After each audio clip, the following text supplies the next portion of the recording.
প্রাণ, অর্থাৎ একটা জীবিত ব্যক্তি শোয়ানো আছে, একটা মৃত ব্যক্তি শোয়ানো আছে, দুটোর মধ্যে তফাৎ কোথায়?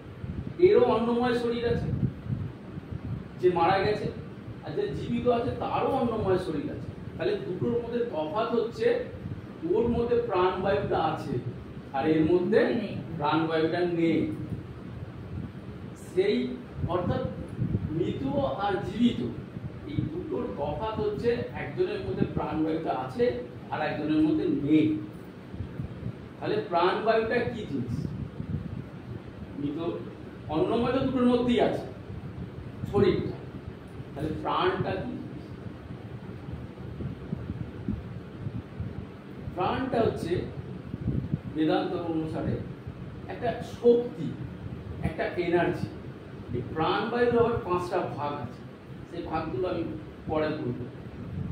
যেমন দেখুন এখান থেকে একটা লাইট বেরোচ্ছে, সেই লাইটটা দেখুন ওখানে গিয়ে পড়ছে, মানে এইখান থেকে কিছু যাচ্ছে। তো এই যে যাচ্ছে এটা কিন্তু ধরতে পারছি, কিন্তু একটা শক্তি যাচ্ছে, এই বায়ু দিয়ে একটা যাচ্ছে, এই যে এটা একটা শক্তি, এখানে একটা শক্তি এই মুহূর্তে কাজ করছে। আবার আমি যে কথা বলছি ওইখানে যদি কেউ বসে থাকে বাইরে, আমার কথা কিন্তু শুনতে পাচ্ছে। তাহলে এই এয়ার দিয়ে একটা শব্দ শক্তি যাচ্ছে, কিন্তু আমরা দেখতেও পাচ্ছি না, ধরতেও পাচ্ছি। ঠিক প্রাণ হচ্ছে ওরকম একটা শক্তি, যে শক্তিটা পাওয়ার ঠিক এই শব্দের মতো, আলোর মতো। এটার একটা কিন্তু ডায়নামিক্স বিজ্ঞান, যখন বিজ্ঞানের সাথে যখন ওই বেদান্ত মেলানো হচ্ছে তখন দেখা যাচ্ছে যে হ্যাঁ সত্যি এর একটা স্ট্রাকচার আছে। এটা এই শক্তিটাকে যখন বিজ্ঞানীরা বোঝার চেষ্টা করেছে, দেখে এর একটা ডাইমেনশন আছে, এটা এর একটা নির্দিষ্ট শক্তি, যেমন আলো একটা শক্তি, শব্দ একটা শক্তি, ঠিক সেম, ঠিক সেইরকমই প্রাণ একটা শক্তি। এবং তার মধ্যে আবার 5টা শক্তির মধ্যে 5 যে প্রাণ বায়ু, যেটা আমরা অ্যাকচুয়ালি বায়ু মানে একটা শক্তি, তার মধ্যে আবার 5টা বায়ু দিয়ে ওই প্রাণ বায়ুটা তৈরি হয়েছে। সেইগুলো হয়তো অন্যদিন আরো ডিটেলস আমি আলোচনা করবো হয়তো। তার মানে শরীর আর প্রাণ, অর্থাৎ অন্নময় কোষ আর প্রাণময় কোষ, এই দুটো মিলে একটা মানুষের সৃষ্টি। অর্থাৎ তার শরীরের মধ্যে রক্ত, কোষ, হাড় যত যা আছে তার মধ্যে কিন্তু একটা প্রাণ, ভেতরে একটা প্রাণ বায়ু একটা আছে।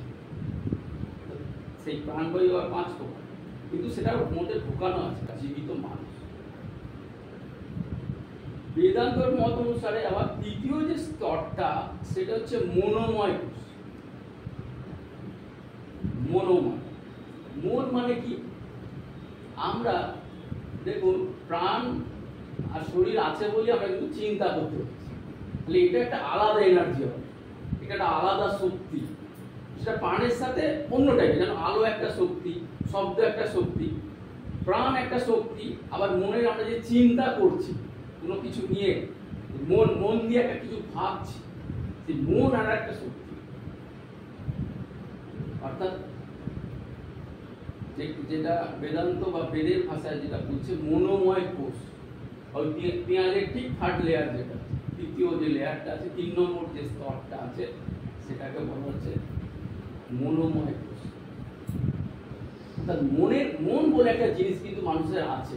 কারোর মন খারাপ, মনের কেউ অস্থির, কেউ ধীর স্থির, হ্যাঁ, নানান ধরনের যে মানুষের মধ্যে যে ভাগগুলো আছে, এই মানুষটা এরকম, ওই মানুষ, এটা কিন্তু তার মনের শক্তির উপর নির্ভর করে।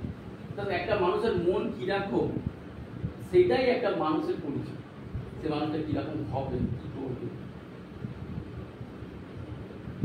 বেদান্তর ভাষায় এবার 4র্থ যে স্তরটা সেটা হচ্ছে বিজ্ঞানময় বা জ্ঞানময়। জ্ঞান, যেখান থেকে যে শক্তিটা দিয়ে আমরা কোনো কিছু জিনিস শিখতে পারি। মন থাকে তো সেটা যেন আর একটা এনার্জি আছে আমাদের শরীরের ভেতরে, যেটাকে বলা হচ্ছে বিজ্ঞানময় বা জ্ঞান। মানে জ্ঞান মানে এরকম যে আমরা কোনো কিছু যে জানছি, যে এই ধরুন আপনি এটা শিখেছেন, যে কাল মেঘ খাওয়াটা ভালো, এটা একটা জ্ঞান।